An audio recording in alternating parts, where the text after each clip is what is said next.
Stella, what is the purpose of taxation? The real question is not what's the point of tax, but what's the point of money?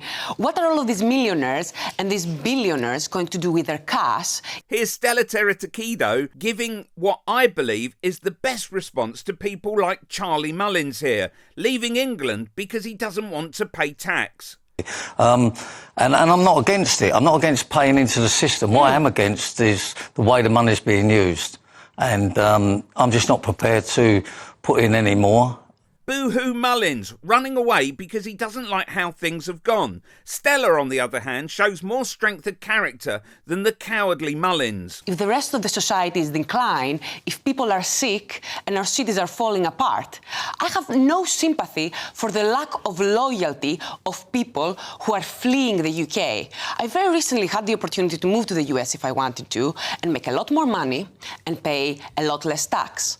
I didn't want to do that because I'm loyal to the country that gave me a home, that raised me and trained me. These people could afford to pay tax, right, like the rest of us.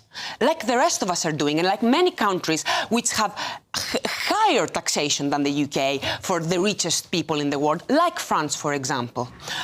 If these people want to move to a tax haven where they're going to be surrounded by yachts and servants, I say, let them. These people are not loyal. They do not love Britain. Good riddance.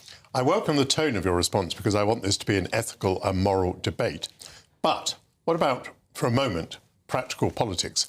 It's all very well fulminating in the way that you just have, but if the net result is that Britain has less money, is that a good result? No, you have to set a precedence for the rest of the world, and I would scrap non-dom status for all of the British overseas territories to set the example so that other countries can follow. Otherwise, it's going to be we're just going to have to compete with every other country. If we set the example, then the others are going to follow, because the rich people need to realize every time there has been a revolution throughout history, usually the aristocracy and the elite that managed to survive, like the UK, like the royal crown in the UK, or like Tsarist Russia before the revolution, it was because they realized that their position is untenable.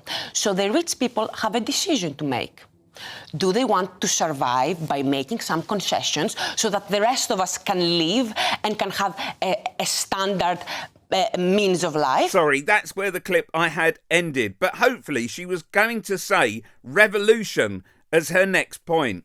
Click here for Hislop mocks Farage and Clarkson.